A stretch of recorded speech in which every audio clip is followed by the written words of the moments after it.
Please please me, oh yeah, like I please you.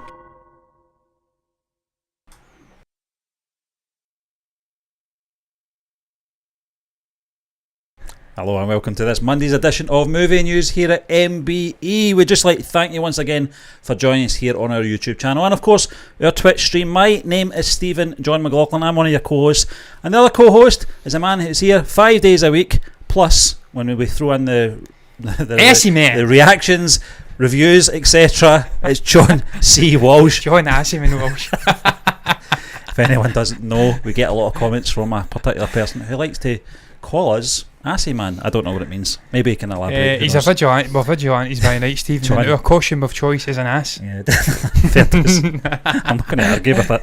But, John, before we actually kick off the show, I would just like to say last time we were on was Friday night. We did the review for Black Widow with Ruth, our special guest and good friend Ruth Aaron. I thoroughly enjoyed that. I thought it was a great insight into your perspective, Ruth's perspective of the movie as well, and it had me thinking as well. Just I think it's just been great having that third person doing the reviews since we started it a couple of weeks ago.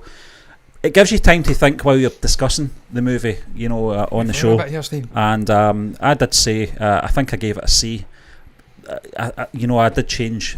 I think maybe about halfway through the show, just listening to you guys. It changed my mind by mentioning we'll bring into our mind the lack of strong protagonist. Antagonist, I should say. Yeah, exactly. Hi there, Aura. How you doing?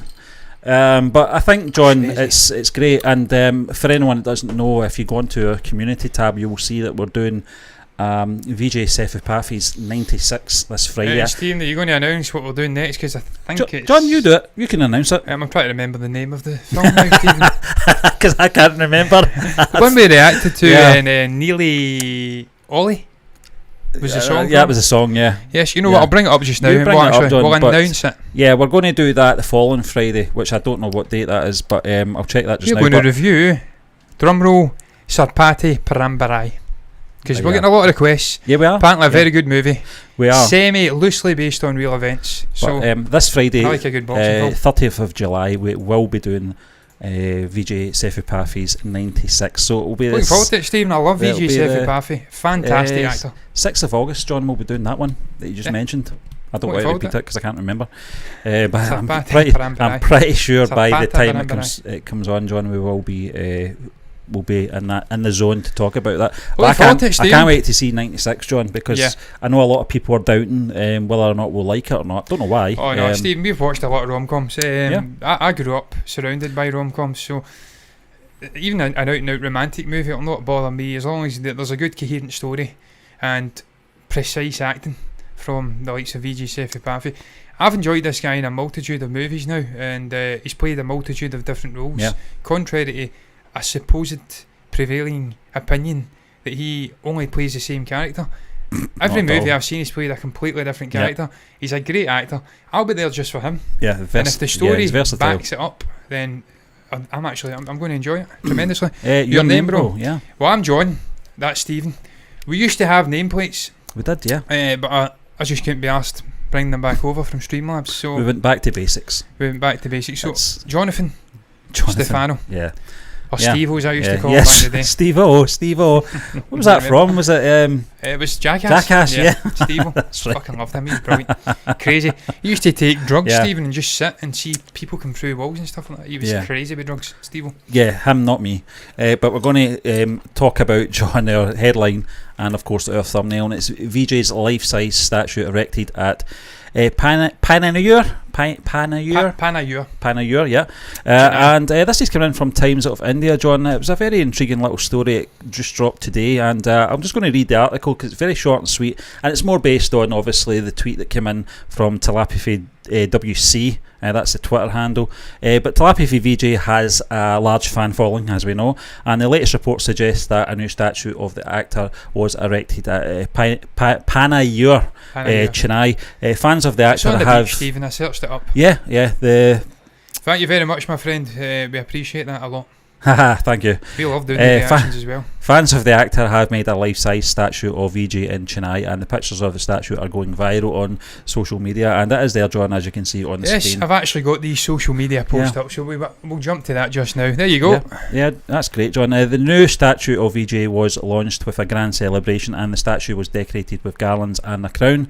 The statue resembles Vijay's character from his latest release, Master, and fans feel that the statue has come well. On the professional front, Vijay is currently working on Beast, which is directed by Nelson Dilip Kumar, and the shooting is happening at a private film city in Chennai. The second schedule of shooting is expected to be wrapped soon, and the team will be taking a short break before they begin their next schedule. John, just before I think you're fixing the... Yeah, I'm fixing the mic. I'm aware of the fact, Stephen, that the mic could be getting picked up, or the fan could be getting picked up. It's still very humid here in Scotland. Incredibly warm. Yeah, it's supposed to be raining today, not at all. I'm glad. It's been a really nice day. I walk outside, so that's good for me. Talking about the statue, though, what do you make of it? It's very nice. I will say it's a very nice gesture as well from the people that have obviously funded it and obviously created this statue for Thalapathy Vijay, but kind of shows, doesn't it, the love for this guy.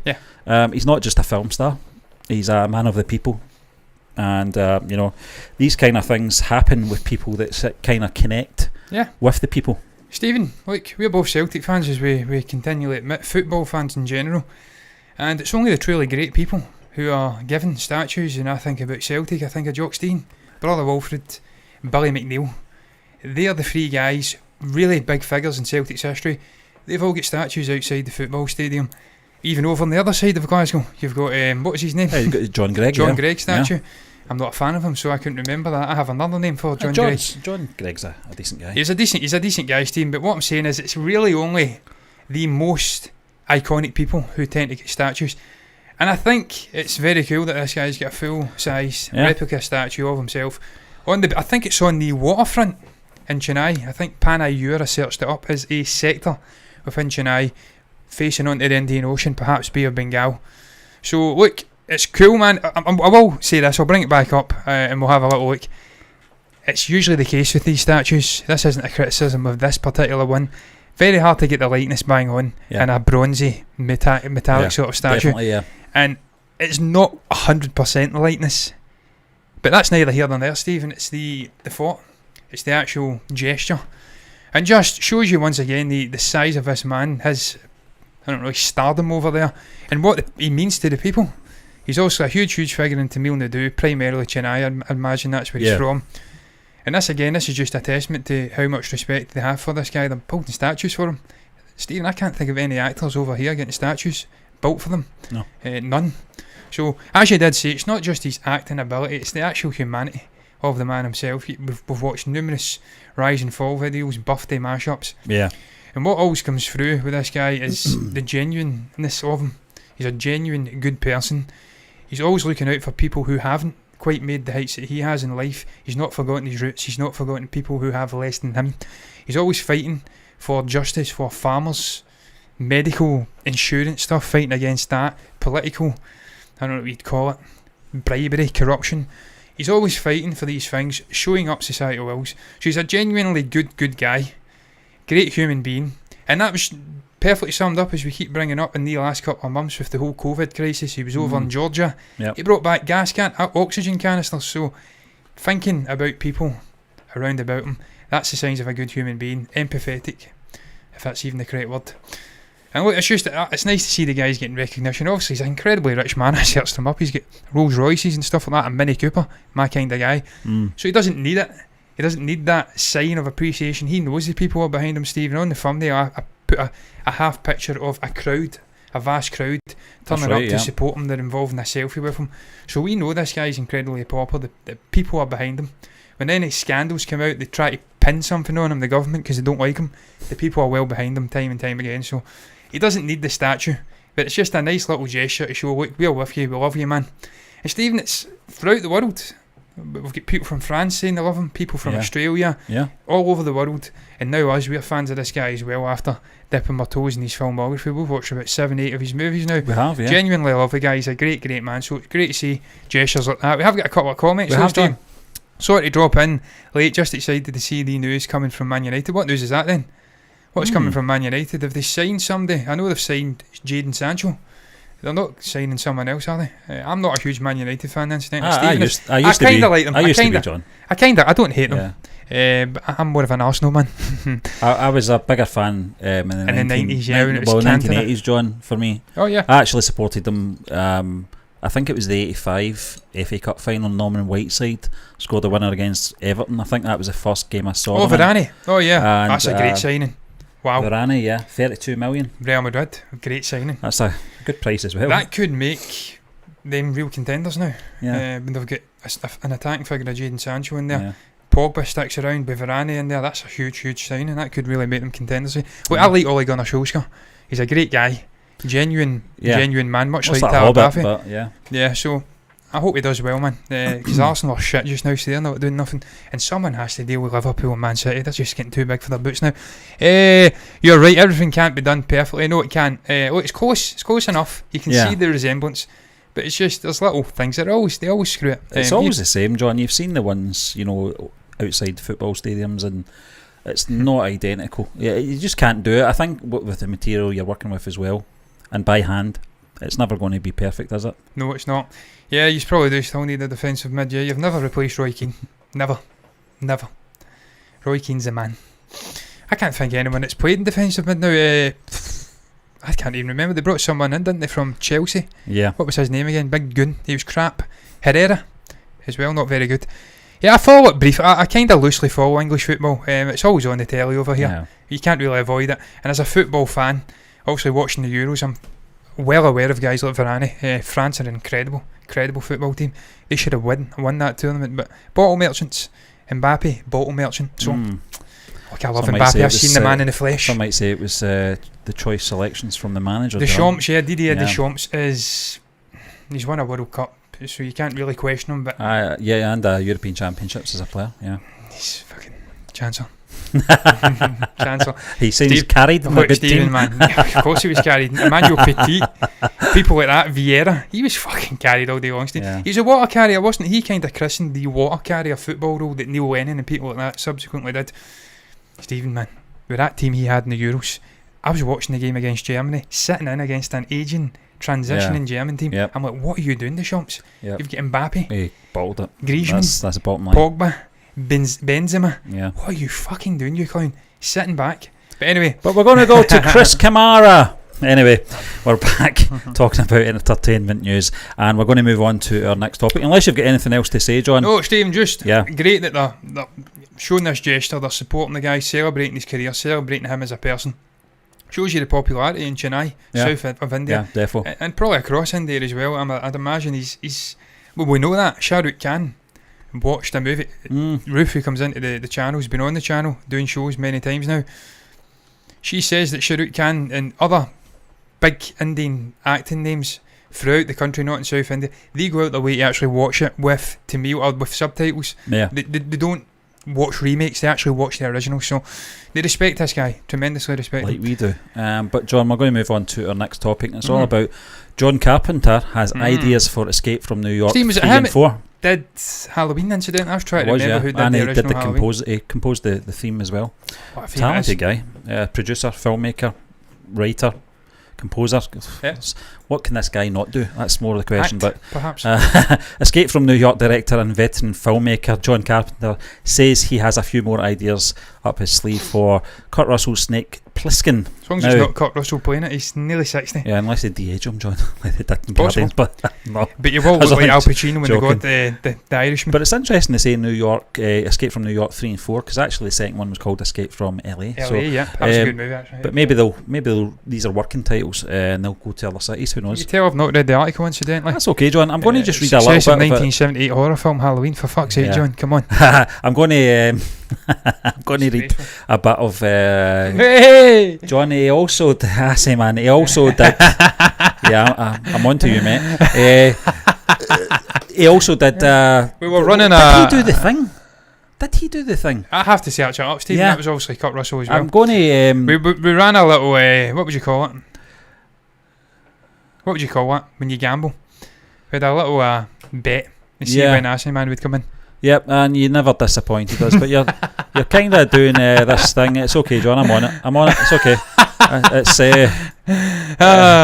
Bye. Anyway, he'll be back. Yeah, just come in with another name. I'll do the same again. I've got one click to do. Oh, shit, but John, John Carpenter. I'm just going to read a little bit about this. While Carpenter works seem to be experiencing a significant revival with the ongoing continuation of the Halloween franchise, the filmmaker's mind now seems to be turning back to another of his hit franchises.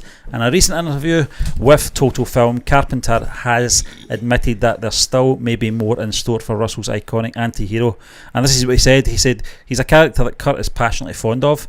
He convinced me to do the sequel. There's probably a third or maybe even a fourth story about Snake. I don't know if we'll ever make it, but I think that he deserves it." So John, that kind of confirms that Kurt Russell would be involved, because I think that's the only reason John Carpenter would revisit this franchise, John. But thanks for letting us know about the thing as well. But what's your take on this, John? Have you seen both the films, Escape from New York and Escape from LA? I've seen one of them with Steve Buscemi. I don't think that's the second one. Yeah, I've seen the original. Yeah, I've seen the original yonks ago. I think I was in primary school when I saw it, John. It was 70, Stephen, he's 70. It was 70. Outstanding. It's just slice to the bone, isn't it? He just keeps going, it keeps working. But the second one as well, John, was mid-90s, wasn't it? I think it was around about 94. Well, I was a young guy. I might be wrong, it might be later on, I'm not sure. But I thought it was very impressive for such a gap between those both films. I thought it was a very impressive sequel. Not as good as the first one, but a very impressive sequel. Stephen, as I say, I've only seen the second, so I can't really champion the first one and see also can draw comparisons and see which one was the best, because I've only seen one. Stephen, it was a good movie. I love those sort of dystopian futuristic movies set in a new familiar surroundings but vastly different surroundings, and it's like John Carpenter. This guy knows how to do these kind of movies. I think he did a Mars movie at some point as well, so he certainly dabbles with these things, these ideas, these dystopian worlds, futuristic bleak landscapes. And look, Kurt Russell was absolutely incredible as that main man. What was his name in it? It's, you know his name? Yeah, it's Snake Plissken. He was brilliant in it. Obviously, the sort of eye patch look going on, the muscles, the ripping deltoids, the long hair. Stephen, I've loved this guy for years, man. I'm a huge fan of Kurt Russell. I've watched a number of his movies, old to young. Breakdown's probably one of my favourites. Did we not talk about Wyatt Russell? We did, saying that he would never step into that franchise. We did, didn't we? I remember. Stephen, it wouldn't work. No. I wouldn't want it to. You don't want that to happen. You don't want the kid trying to follow the father. The father's got a distinct career to the son, and he's never going to be as good as Kurt Russell. And that's not me talking down Wyatt Russell. He'll get very, very good. I'm certain of that. We've seen that already. But he ain't going to be Kurt Russell. Kurt Russell is in a league of his own. He's an unbelievable actor, one of the greatest of his generation. Wyatt needs to concentrate on carving a name out for himself and going and playing one of his father's iconic roles. It's not going to fucking work. John, I think it would be a kiss of death. It would be the kiss of death for the character, for the franchise, and for him. Yeah. So it just wouldn't work. If we're going to do it, we know we can de-age now. We know that Kurt Russell's de-ageable because we've seen him in Guardians of the Galaxy Volume 2 and he looked like previous. So we know it can work. I don't know if the story's right. I don't know if John Carpenter's got any proper vision for this to work. I mean, we look at what's his face, blanked on his name, absolutely terrible. Avatar guy, Jim Cameron. We know that he had a coherent vision, a real vision for Avatar sequels 2 through 3, 4. How many is he doing? 3? 4. Well, 3 sequels. Shot 2. I think he's done 2 back to back, and he may not have started filming on the 4th. That's an example of someone that's got a clear vision for a franchise, for stories, for where this world is developing, where the characters are going. Can Carpenter do that with this without resorting to Easter eggs and nostalgia and getting back to those original movies? Stephen, I'm one of these people that continually champions this idea that movies from the 80s and the 90s can't be recreated these days. No. The audience isn't there. They're a little bit more cynical now. It doesn't quite work for me.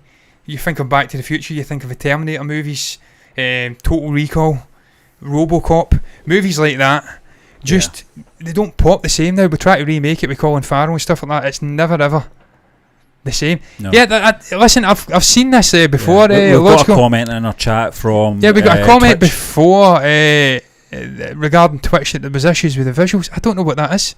I'm really baffled by that, because what we do is we use Restream to obviously stream to 2 different platforms, and there shouldn't be any issues with the visuals. I don't know why that's happening, because obviously it's just capturing the output from OBS, and there's very much because visuals. the videos are there, John. I've went and watched playback on the videos on It's Twitch. strange. I don't know why that's fine. happening. I don't know if it's maybe when live this is happening. I don't know. Yeah, maybe I'm going to check just now. Maybe Twitch have done something, John. They've changed something. I'm not sure. It could be, Steve. It could be. John, I think this is going to happen. I'll be honest with you. I think this is going to happen because it automatically switched to audio. That's strange. That's bizarre. I don't know why that's doing that. We're John going to have to Carpenter, search that up and look into that. Just in John Carpenter's words there, and Bizarre. saying if it's something that he's not looking at, but if Kurt Russell, is prodding him, he would consider it. Yeah. And I think Kurt Russell, if he is doing that, then it's going to happen. I think it's down to if Kurt Russell wants to do it. John Carpenter's basically saying he'll be on board. Yeah. What, man? If he's want to do it, the story's there, and obviously Kurt Russell's on board to do it. He sees enough promise in the script. I see nothing wrong with them tackling the story, whether it works, Stephen, whether it pops the same. There's just something about the visuals, about that stop motion practical sort of stuff, like Terminator and things like that popped better back in the days. Stephen, I keep speaking about it. T2, you go back and watch T2, Terminator, the original. It holds up to this day, better than movies like The Phantom Menace, Attack of the Clones, Scorpion King, CG kind of movies 10 years after they released. There's something about that visual technique, unless they're going to do it really authentically and go back and recreate it the way they did in those original movies. John, if they're going to use CG, it just won't work for me. Well, I don't know, I wouldn't be adverse to saying it. They could do what they did, obviously, with Blade Runner. Harrison Ford's character. You could go the opposite. Yeah. You could, like Denis Villeneuve, Roger Deakins, and just fucking expand it unbelievably. Yeah. The visuals are so enormous that it's almost a different universe. It's set within the same world, but it's a completely different universe. It blows your mind. But even the original Blade Runner, the perspective as well, John. Yeah, was, the two films, Blade Runner and Blade Runner, was it? 2049, yeah. Where obviously Deckard, I think it was Richard Deckard, was it? Am I right? Yeah, that's right. Yeah, he was the protagonist by that movie. He was an older, grizzly guy hiding somewhere, and there was this young with Kurt Russell's character. young buck coming after him. Yeah. That would work. Yeah. Because he's 70, Stephen. You don't really want to be de-aging a 70-year-old. What age is Harrison Ford again? He's 70 odds as well. Yeah, 78 or something. Good work, John, if they did it that sort of way. Yeah. Emotional investment in modern movies is so very rare. It really is. It's just this generation and the modern generation have got very low attention spans, instant gratification. They want everything immediate. Yeah. And Steve, we've seen that with Loki. People were getting bored. They were being fed up with the dialogue and John not enough action. Wasn't a big fan of the early episodes. And he's in his fucking 40s, Stephen. I'm talking about people in their teens. It all comes down to expectation, doesn't it? Stephen, I watch videos on YouTube and they say that something like the average person these days has an 8-second attention span, which blows my mind. Yeah. So that's what you're dealing with here. John, I've watched... See on YouTube, as a different generation, I'm Generation X, but John, I've watched videos for 8 minutes of McVitie's making Jaffa cakes. Oh, Stephen, I sit and watch fucking Zippo lighters getting remastered. Maybe I've got to get a life. Yeah, I know. Zippo, is that the one where they find them in World War II? And he's at it. He's at it. I says that the other. I was watching it yesterday. He fucking wrecks those lighters. Those lighters aren't in that bad a state. He's deliberately aging them and then he's cleaning it up, which is fine. It's great to watch, but point I'm making is no attention spans these days. And you're right. There's just no emotional investment, and not just that. The filmmaking isn't as good either. There's maybe 4, 5, 6 filmmakers in Western cinema who are compelling. Ari Aster, Robert Eggers, Chris Nolan, Tarantino, Jordan Peele, Taika Waititi, Denis Villeneuve. Right, there's a lot. I'm talking shite. Oh, but I know what you mean. But the vast majority, select. They're just remaking movies. There's no fucking originality. You need more Taika Waititis, more Nolans in this fucking industry, man. I'm speaking like I'm in the industry. I'm not. You need more guys like that, like Stanley Kubrick's. And then you'll be emotionally invested because it's original ideas coming out of their head and there's passion in it. Even James Gunn, passion in what he's doing. It may be a comic book movie, but he's trying to take a different... John, are you interested in Shyamalan's latest film, Old? I've heard it's quite poor, Stephen. It's getting mixed reviews, to say the least. But I always love Shyamalan. I've watched all the guy's movies. So there's something about him. M. Night when he hits, Unbreakable is one of my all-time favourite movies. Fucking incredible. All those movies split. Glass to maybe a lesser extent. Unbreakable was incredible. Yeah, I liked it was just that reveal at the end. It was unreal. And then you think of Sixth Sense, man, one of the iconic movies. We were talking about that, Steve, and there's something about it. You the first time you watch it, it was one of the most mind-blowing experiences, twists that I've ever seen in cinema. Probably Psycho. Yeah. It's probably the only one, but it's revealed that the mother's actually dead and he was a complete twisted fucker. But that's Hitchcock, isn't it? So, yeah, I've heard it's not good. Yeah. Which is a shame. Yeah. It's a shame he's losing his verve. Signs was another one, wasn't it? Was that Shyamalan? I like that. Was that Gibson? That was the alien one? Yeah, and Joaquin Phoenix, yeah. I quite liked that movie. It was okay. It was kind of run-of-the-mill, predictable kind of thing. My brain, nostalgia clouds my judgment. There's movies I think were brilliant when I was a kid. I go back and watch them. It's like a 4.7 on IMDb. Yeah, even The Village and Lady in Water, I enjoyed both. I've seen The Village, which was okay. I've not seen Lady in Water. I've not seen Lady in Water either. No. So I'm talking crap and I've seen all these movies. I can't think. See, that's another conversation going off on a slight tangent here. Is there any director which you've seen their entire filmography? For me, it's Chris Nolan. I've seen his entire filmography. He's not done a lot. Kubrick, I've seen a lot of Kubrick's. I've not seen all of Spielberg's. I've not seen all of Spielberg's, surprisingly. Tarantino, I've not seen Jackie Brown, so I've not seen all of his. Have I seen all of Zemeckis' films? I think I might have. I've seen Zemeckis' films I didn't even like, Stephen. I thought it was terrible. Yeah. And it was Robert Zemeckis. I should have liked it. All. Yeah. Because it was Marion Cotillard, who's incredible. And Brad Pitt, who's incredible, but I didn't like it. It didn't work. Didn't work for me. The dialogue was shit. But yeah, look, I hope Shyamalan gets back to his best as well, man. Yeah.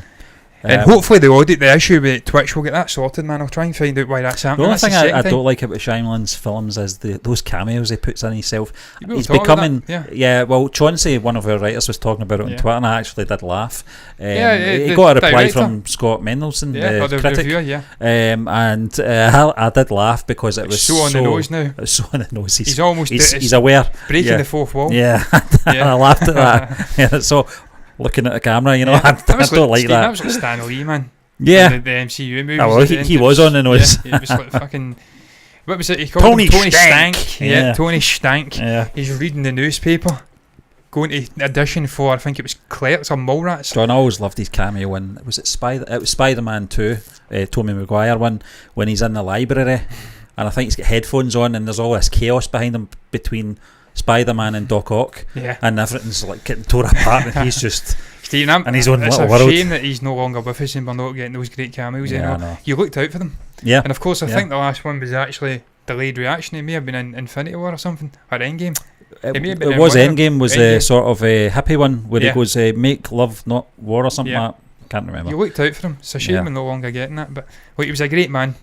An incredible legacy, what he's gifted the world with those stories. I'm glad he got to see the MCU, John, and you know, Stephen, look, this is the final tangent I'm going to say. This is why I get slightly butthurt by esteemed actors and not so esteemed actors and very esteemed directors going after the Marvel or comic book movies in general.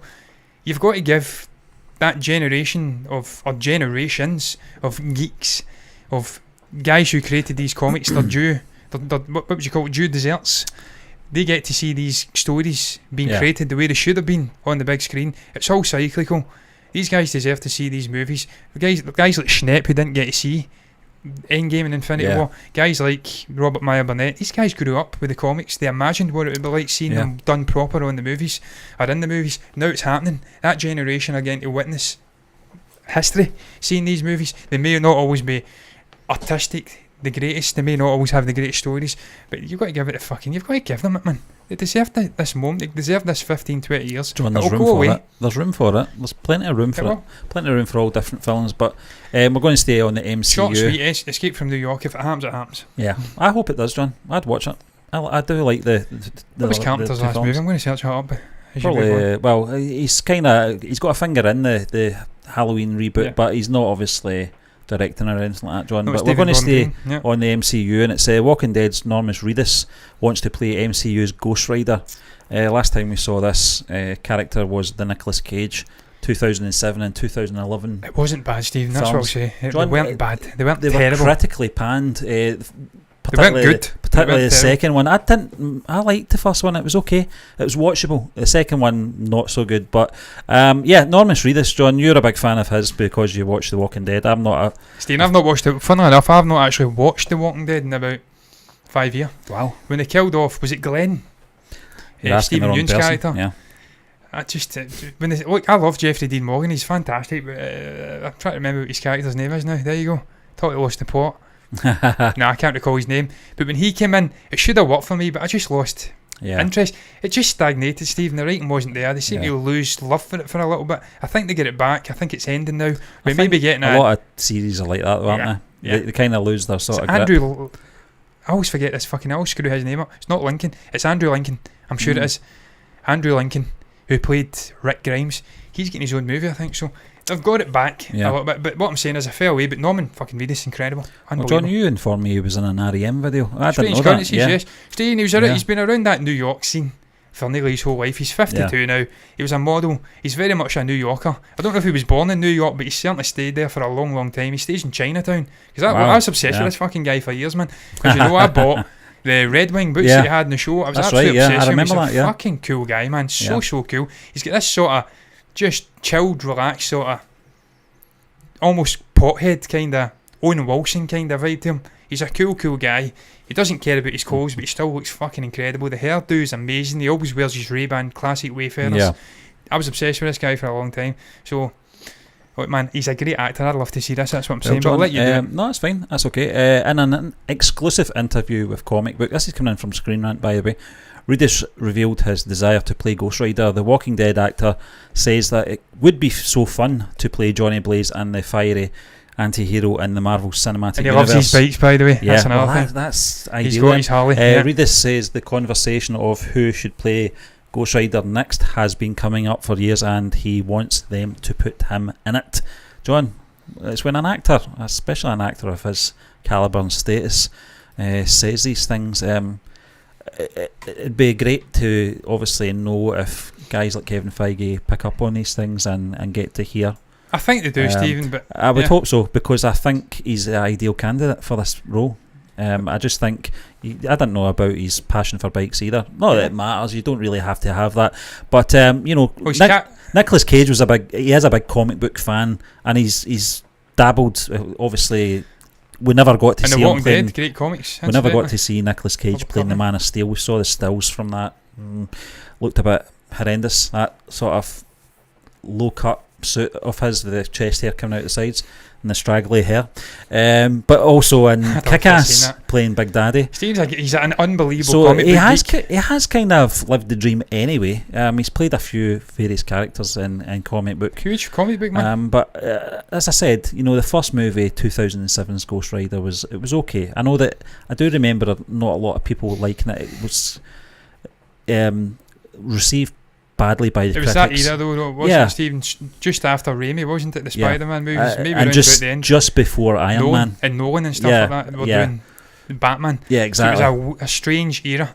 It wasn't quite Marvel level consistency. Yeah, that comedic flourish that they have. It was sort of in between. It was dark and it had moments. Blade as well, John. Blade was, although Blade wasn't critically, slammed or anything. I grew up with the Blade movies. Yeah, I quite liked them. The first movie I liked. I wasn't. The sequels were okay, but nostalgia clouds my judgment. But Ghost Rider, John, would you like to see your man playing this role? I don't know how the character would be implemented into the MCU and be connecting with guys like Deadpool. I don't know how Deadpool's going to get implemented into the MCU, incidentally. But connecting with guys like fucking Adam Warlock, if he comes in, the Icarus character from Eternals, how's he going to connect? Peter Quill, Thor. Can you imagine a sort of guy with fire? He's like a skeleton, isn't he? Yeah, he's got a skull head, Yeah, skull head on a bike. With the flames, If they can make it work, if we can blend it in a way that's meaningful and compelling, why not? And I can't think of a better actor in the game just now that can play it. He loves his motorbikes, he's got that coolness to him, he could play it. He's a good actor. Sometimes he's a little bit, I don't want to say wooden, but he has this way about him where he's a little bit, I don't know. But I like him. I think he's a good actor. I wouldn't be against it.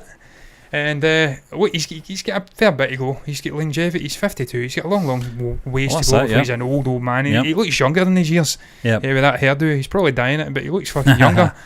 So I wouldn't be adverse to it, and that's what I'm saying. I'm never adverse to retelling great characters from these comics because there's such a rich vein to mine from. I don't know if that's the right fucking terminology. I'm terrible with science. I know what you mean though. Rich vein to mine from. Yeah. I don't know. But look, I'm not adverse to it. If anyone can make it work, Kevin Feige can. Guy's a fucking god amongst men. Hi, Denishan. Hi there. How you doing? Hello. Welcome in. Yeah. Denishan. Yeah. Denishan, yeah. Yep. That's like Dinush. Yeah. I wish Dennis. I'd this Anyway. Dennis and Dennis mixed with Dinush. John, we're going to. I don't know if you've got anything else to say on the matter. Just that if Kevin Feige can get people, ultimately it comes down to directors as well. Yeah. Who you get on board, because I don't think anyone else could have made Guardians of the Galaxy work than James Gunn. And Kevin Feige is the sort of connective tissue between all of this. Yeah. But you need a great director, good screenwriters in to make it work and blend it in. So that's going to be the case with Fantastic Four. It's going to be the case with the mutants when they come in. You're going to have to be really careful how you bring these in, how you handle these characters, because they've got histories and they ain't good. So Ghost Rider's kind of like that. It's not the best of histories. But if anyone can make it work, Feige, yeah. and he'll pick the right director, because he has. John, I don't know if this next thing's going to work or not, but it's certainly intrigued me because I did like the movie, and I do like Simon Pegg. This coming in from movieweb.com, and it's about a good Scottish accent as well, can't he? It's okay. I think his wife's Glaswegian. Yeah, his wife's from Scotland. Galaxy Quest TV series is happening with Simon Pegg. Apparently, screenwriter Georgia Pritchard says she's working on a Galaxy Quest television series adaptation with Simon Pegg.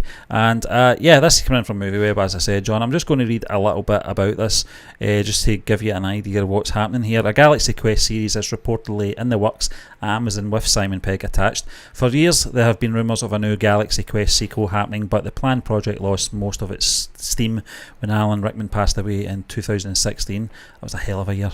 Wasn't it? Bowed passed away just Prince, before it as well. Yeah, Prince. It's terrible.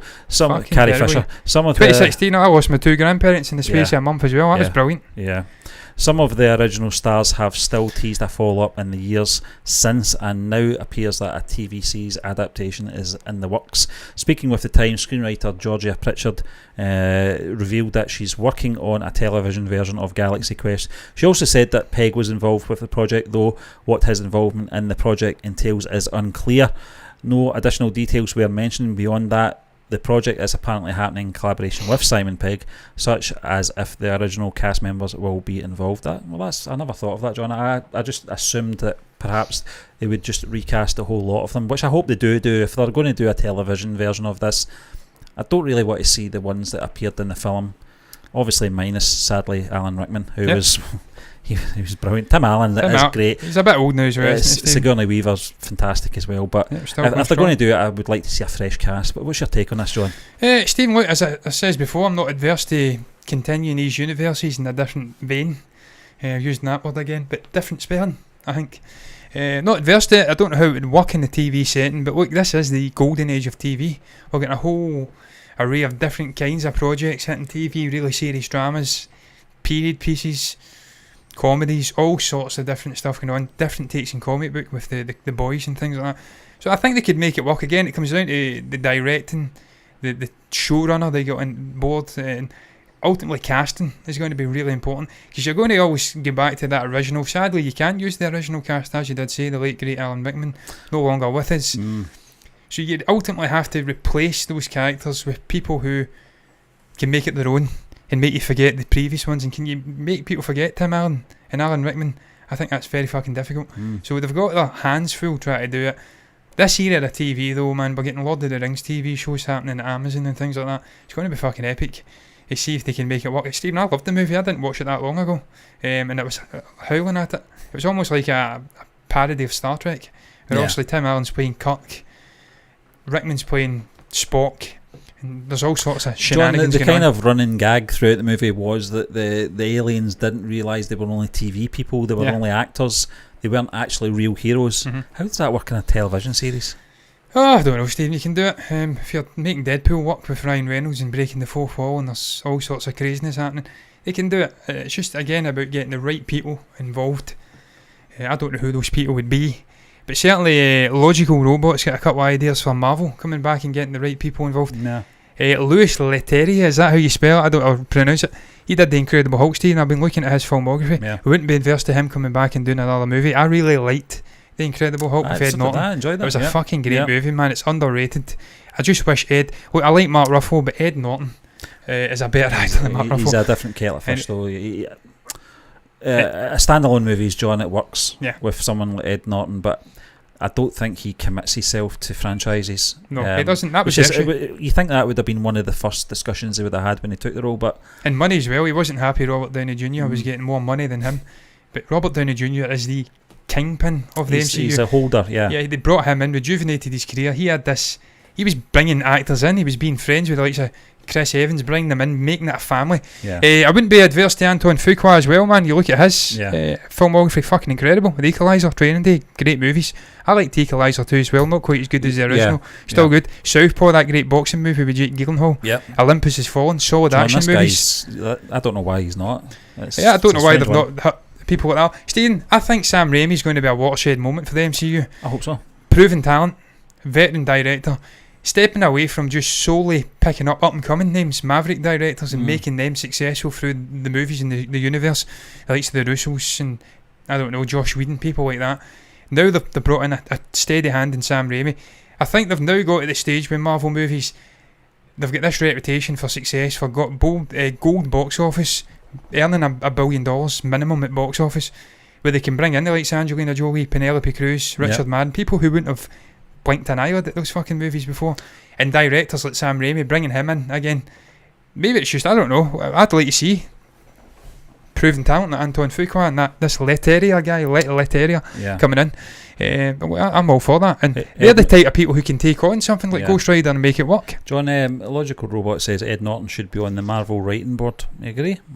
Yeah, listen, man, I think he's got a better relationship with Feige these days. I think he's Stephen. I keep saying it. I like Mark Ruffalo's Hulk. It's good, but that movie hit different for me. It was just something about it. Stephen, the scene that always sticks out in my mind with that movie. I can't recall who played the love interest in it. It was quite a Jennifer Connelly. Jennifer Connelly. Yeah. He comes into she's sitting in the restaurant. Was it Jennifer Connelly? Because I'll tell you why I get mixed up, John, because Hulk, the Eric Bana one, had Jennifer Connelly or I'm going to click on it. I don't think or the other actress I always get mixed up with. It's Liv Tyler. Yeah, I always get mixed up with too. But Jennifer Connelly would have been in Hulk then. Yeah. But it's that scene, Stephen. She's sitting. Kitchen. She's not seen him. He comes to the kitchen door and he leaves. Stephen, I try to find that scene everywhere. It's the script, the score, and everything. Something about that movie. It's just fucking brilliant to me. John, do you know what I loved about it as well? They actually played the TV theme through it, the sort of piano music throughout the film. So they were paying homage to that, and also they did the what's his name? Bill Bixby. Is that his name? I can't remember who played the Banner in the television series. They did the white eye thing just before he turns. Was good. Yeah, that guy was at one of the red carpet events and actually get a selfie, shook hands with Mark Ruffalo, the original guy. He's actually cool as hell, that guy. Oh, you're talking about the original guy? Yeah, the bodybuilder. Yeah, he's fucking unreal. But the one that played Banner, Bill Bixby, just before he turned into the Hulk in the television series, he did this white eye thing and looked kind of at the camera just before he was turning.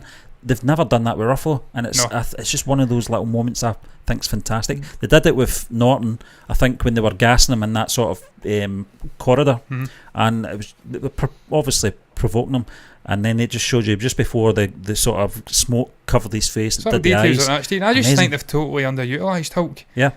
John, I've said this from the start. I think the Russos and Feige have got a real problem with that character. Steve, they've got a problem with Captain America as well. They completely fucking underutilised Captain America. He was more fleshed out and complex in the trilogy, as you expect. It's his movies. When he went to those ensemble movies, he was the man out of time, the butt of the jokes.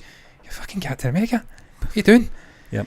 But yeah, Stephen, even Abomination in that movie. Abomination's coming back for Shang-Chi, so it's. Is it going to be your man Roth, Tim Roth? I think so. I hope so. Yeah, I hope so. It's the same character. He's fighting in this tournament in Shang-Chi. I think he's fighting Benedict Wong. Is it Benedict Wong? That's right, yeah. I wonder if they'll just keep it a CG character or whether or not we will see. Yeah, because it's maybe Tim Roth's not going to be involved at all then. Yeah, he's brilliant. They don't need him if they're going to just keep him, in character. But yeah, they do choose very odd directors, but they tend to work. Taika Waititi would have been an odd choice for most people. Yeah. Into Ragnarok, but people who know him, cult following, what we did in the shadows, Hunt for the Wilder People. Yeah, John, that was probably the film that I took note of him. Kevin reviewed it, didn't he? Yeah, and then when he obviously was put up for Ragnarok, sorry, mind went there. I thought, it could work. I think at the time as well with Thor sort of storyline, they need to bring someone in that's going to have some fresh approach to this character because he needs it. And again, it was James Gunn that opened the door for that, Stephen. If he didn't do that with Guardians, there's no precedent for that kind of humour. Taika's kind of similar to James Gunn with the humour. Yeah. And Simon Pegg though, John. Yeah, Simon Pegg's brilliant. If anyone can make a TV series work, Stephen, he did it with I keep saying it, the J.J. Abrams reboot Star Trek movies. were pretty fucking good. For me, I enjoyed them. I'm an original Star Trek series fan, and I've watched The Next Generation when I was younger, so I understand the butthurt from some Trek fans over the Star Warsification, for lack of a better term, of Star Trek, jazzing it up, making it a little bit sillier, lighter, superficial if you like, bringing in more demographics to watch it. I understand that, but I liked the movies. I liked the sort of Can Benedict Cumberbatch. It wasn't as good as the original Can. That the last movie of those sort of reboots, that was actually Pegg, I think it did it. Right. He was involved in the script. He done a fucking great job, man. It was the most original sort of Star Trek kind of movie of them all. So if he's involved in the writing, I don't know what his involvement is. If he can get him on board with the creative process, I'm sure it'll work. The JJ Star Trek movies completely decimate the Star Wars movies. Yeah, you talk about the original, the actual original Star Trek. He decimated them. He did, because he created. But what I always say is, Star Wars movies. Oh, Star Wars movies. Oh, yeah, Star Wars. Yeah, I misread that. Sorry. Absolutely. Yeah. His Star Wars movies are terrible, man. Yeah. The Force Awakens was kind of watchable, but it was just a rehash. Yeah. And Into Darkness is fucking brilliant. It's a great movie. And just seeing different takes in these iconic races, the Romulans and stuff like that, the Klingon, it was nice. It was a fresh take on this world, and it needed it. And it's a separate universe. They went through this black hole, and it was a different universe. I'd love to see the Shat get into that universe. He deserves a chance to. He was Stephen. He was actually butthurt over the fact that Leonard Nimoy got his shot at playing Spock in it. Didn't, yeah. But he created the black hole. He fucking didn't save the Romulan world. That's why he gets sucked through. That's why he was in it. I'd like to see it anyway. That's what I'm saying. Yeah. Getting off in tangents. I love Pegg. I think he's a great actor. Great all round. He's a fantastic writer. Sort of filmmaker. His collaboration with the director. What's his name? His name's escaped me just now. Edgar Wright. Yeah. Is Stephen? You showed me. Was it you showed me the video with the storyboard and Hot Fuzz? I think we both saw it, John. I think it was on our watch. They locked themselves in this sort of cottage out in the middle of the country in England, and just storyboarded Hot Fuzz, and it was a fucking incredible video, and it shows you how much those two leaned on each other. They need to get back together as well. It's still my favourite, John. That one right there. Yeah, it's Shaun of the Dead. Yeah. Oh, unbelievable. Yeah, just Hot Fuzz is a close second, but I love that movie. Did you see Hot Fuzz in these theatres, and I fucking howled at it. The granny getting drop kicked, I think it was. Yeah. So there's so many laugh out loud moments. Paddy McGuinness. Constantine. I keep saying McGuinness. That's a comedian from Bolton. Yeah, from Peter Case. Paddy Considine. Yeah, he was fucking great as that detective, the sort of mustachioed detectives. Brilliant movie. Edgar Wright as well. Edgar Wright in the MCU. Get him in, man. He did Ant-Man. He left. Get him back in the MCU. Yeah. You should check out Pegg and Inheritance. I need to. Yeah. He's brilliant. Absolutely incredible. John, I think I've reviewed a couple of his sort of self-written movies. Yeah. And they were okay. I don't know if I did what was it, Alienate Your Friend? I can't remember what it was called. It was a decent attempt. But I think he works best with Edgar Wright. I think that's, at the moment anyway, and obviously Nick Frost on screen. They need to get together again, Stephen. But Edgar's got a movie coming out. I've seen it. He's got a movie coming out. I can't recall what its name is. A lot of people hate Baby Driver, by the way. That's another thing. I fucking hate that movie. John, I thought it was. I think it's Kevin Spacey. I really liked it. I thought it was. I think that's the reason why. It was like a 10-year process of him linking music to the movie and fucking crafting scenes, the full length of the movie. It's unbelievable processing. It was a great constructed movie, John, and it's on. I'm pretty sure it's on Netflix just now. I might have to watch that again because that's your man with the weird name, isn't it? Yeah, well, John, I was thinking about that the other day. There's 3 actors out there. Holden Ehrenreich, Taron Egerton. Yeah, and he's the other one. Yeah, but they're all Scandinavian sounding names, and they're very. He looks Scandinavian as well, by the way. I can't remember his name. I don't even want to attempt it. It starts with an E. I'm pretty sure. It does start with an E. It's don't know. Igor Belanoff. That's his name, right? But anyway, John, we're going to move on. I'm going to search it up. I'm going to search it up. I can't do it, man. It haunts me. Is it Han? Egg? I can't remember. I'm pretty sure I'm close to it there, but I don't want to make a total ass of myself. Hansel Egg or something like that. Oh, look it up. Hansel. I don't want to commit myself. But anyway, John, we're going to move on to our final topic. Hansel Egg. Yeah, there we go. We were close. Yeah. What was the other two called again? Taron Egerton and Holden Ehrenreich. Yeah. Or as Christian Harloff used to say in the past, Erin Oldenreich. Yeah, that sounds like a name as well, doesn't it? You can't blame him for that. But me. we're talking about another famous YouTuber, John, and it's Chris Stuckmann. What a guy. Yeah, what the a guy. Yeah. goat of movie reviews John on is. YouTube. I'll tell you something. I stay away from Chris Stuckmann and I stay away from Jeremy Jans if we are doing a movie review that they've done. Because I do not want to be swayed by them in any means. But what I do is, John, when we're doing the movie review on the Friday night and we've watched it, normally Western ones obviously, not the Indian movies because they don't cover them, but I will then watch them in the Saturday afternoon or whatever and see what their point is. And sometimes I'm like, I said that, and then I go, I don't agree with that. But John, this is all about Chris Stuckmann. It's not about his YouTube channel. It's all about Chris Stuckmann is making a horror movie about missing paranormal investigators. This is coming in from MovieWeb, and I'll tell you what, John, I'm actually going to read a chunk of this article because it's very interesting.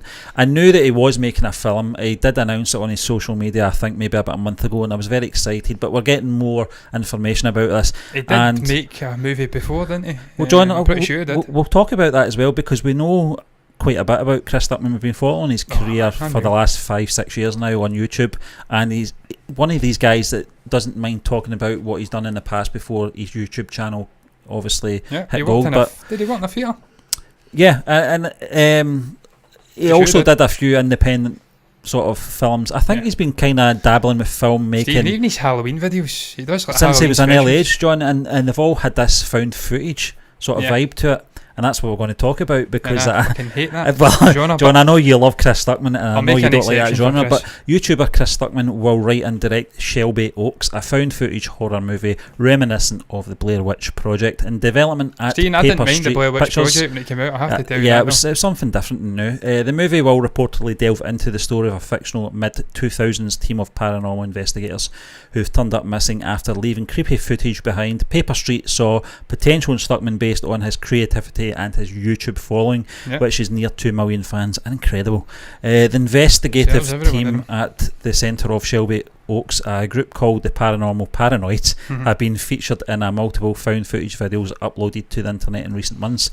A recently uploaded video appears to have captured the abduction of one of the members of the group. It's unclear exactly who the people featured in these videos are, leading to speculation over the veracity of the mystery. I had been looking for the right project to partner with Chris on for a while, Paper Street CEO Aaron B. Kuntz said in a statement, and when I fell down the rabbit hole of this scary little story, quickly emerging right in Chris' backyard of Ohio with an intriguing and quickly growing YouTube element baked in, I knew we had to act fast on the perfect vehicle to launch Chris as a feature filmmaker. See, I'd love this guy to become a really good director. There's something about this guy, he's so humble and his eye, his analytical eye, he analyses everything. That's what I think is going to make him like a great the Stephen King thing with the squirrel running because it's the detail, John. It's the analysis. Yeah, exactly. Fucking John, amazing. it's epic, but he does. He looks at films very similar the way that our writer Gianni. Yeah, he's an incredible writer. Looks at films as well, and the way he writes reviews. But it said we had to act fast. Yep. The video and mystery are scary enough, but the ideas we have for where they can go are truly frightening. And Chris Stuckmann added, it's been a lifelong dream of mine to finally get a film off the ground, and when Aaron and I began discussing the potential of this story, we immediately jumped at it. There is a reason so many of my fellow YouTubers are talking about this. Shelby Oaks is going to be something fresh yet deeply unnerving, Chris Stuckmann added. Just one quick question, John. Yes. Do you think he'll review his own film? I doubt it. Yeah, that's going all Inception, isn't it? Yeah. I doubt it. Because Stephen, maybe he will. Look, self-analysis and stuff like that, that's how you become a better person. Yeah. By analysing your faults, your pros, your cons in a sense, and maybe it will, I don't know. Stephen, I've been watching this guy for years, as you did say. His review of The Fanatic made me watch The Fanatic, where he actually was the only person in the whole theatre watching it, and he phoned his friend and says, look, you need to see this film. I was laughing. Oh my fucking god. And Stephen, The Fanatic's one of the worst movies I've ever seen, but it's that bad it's good. It was a good review though. It's that bad it's good. Stephen, there's something about him, and as Logical Robot does say, he kind of has. He's lost a little bit of luster for reviewing movies, and we can understand that at times, man. We are a lot smaller than him in terms of channel. Fucking pinhead compared to him, a grain of sand. But sometimes you do when you're doing things day in day out. Sometimes you do lose a little bit of verve. I can't speak. A little bit of verve at times, but then you get it back in some form. 2-3 days a week, a month down the road. Sometimes you do, and a guy his standing who's got so much respect, people hang on his every word for movies. I can imagine there's pressure on that, and it becomes a little bit much at times. People are basically hanging on him and how he reviews it, whether they're going to go and see the movie or not. So it must be a lot of fucking pressure. Jan's as well, man. Jan's is fucking unreal. His cuts, absolutely clinical with his cuts. Clinical. But man, I'm looking forward to this. It'll be intriguing to see how he handles this, how he does this movie. I'm sure he made a short. I don't think it was a feature length. It may have been feature. I don't know. I think it was like a short though. Halfway house kind of movie. Yeah. And he released it. I don't think it got a huge release, huge amount of money made, but it scratched that itch for him. He got that experience. Stephen, I've seen the Halloween specials, he videos things, he does like videos. And you can see he's got that talent, and he loves horror. He loves horror. He genuinely loves it. He reviewed Conjuring. I actually watched him after I'd done my written review and watched it. And a lot of the things I can see in what he's saying and stuff like that, he genuinely loves the genre.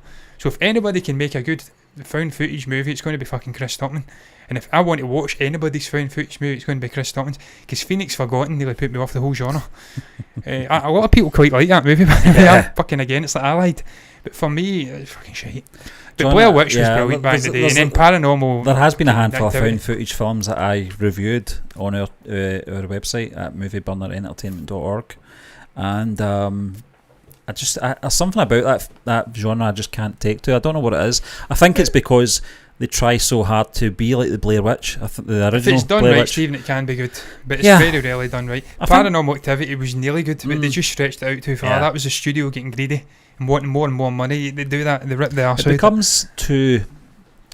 It becomes too. Recommend some logical, please. See the production of some of these found footage movies, John. They become too clinical and too well presented. Yeah, they're supposed to be raw. They don't feel raw. Yeah. Do you know what I mean? It's supposed to be like. See, in fairness, I may go back and watch Phoenix Forgotten. Maybe I was at a point in my life where I was just being harsh as fuck on it, because it was raw. It was like kind of 90s. John, it was alien stuff. Outburst somewhere in the vault somewhere about that film. I need to watch it again. I'll give it another shot. About your time being precious. Yeah. yes. We might release that one day. Yeah. But it might offend someone. Listen, it was raw. That's what I'll say. It was raw. It was the ending that wound me up with that one. It was just fucking disappointing. Disappointing. So this guy became obsessed with aliens and stuff, and he disappeared. Him and two friends, I think. Arizona, perhaps. I don't know. It should have been good. If anyone can do it, John, I think Chris Stuckmann can do it. Chris Stuckmann's the guy to do it, absolutely. Because he's passionate about the genre, and we know he's analytical about movies. He picks up on what's good and what's bad. Surely he can put that processing together and make a perfect movie. That's another thing I think it kind of put him off reviewing as well. He was becoming disenfranchised with film, and he wasn't given any movies. I think 1 year, I don't know if it's 2019 or something, he never gave a single movie his top rating. No. And he's like, I don't know whether it's me falling out of love with films and becoming over analytical. I think he's missed the cinema, John. I think he's missed the theatre experience. I think Stephen says that as well, and we were actually in our interview with Bartek, we've been on his podcast or whatever. I think we were one of the first ones. We were speaking about reviewing movies and how different it is from watching it in the house to the theatre. And Stuckmann actually, he nailed it when he says that when you're in the theatre, it's like a sensory experience. You pick up more, you actually remember more in the movie. Whereas when you're sitting in the house, you write down everything. And you actually fucking lose parts of the movie. When you're checking your phone, you're looking about and stuff like that. So it's absolutely the case. Last year, it was basically a lost year for movies. I think the last one we seen was The Hunt. So that was a shame. And then the next one we seen was Tenet. And a lot of people fucking hated Tenet as well, but absolutely loved it.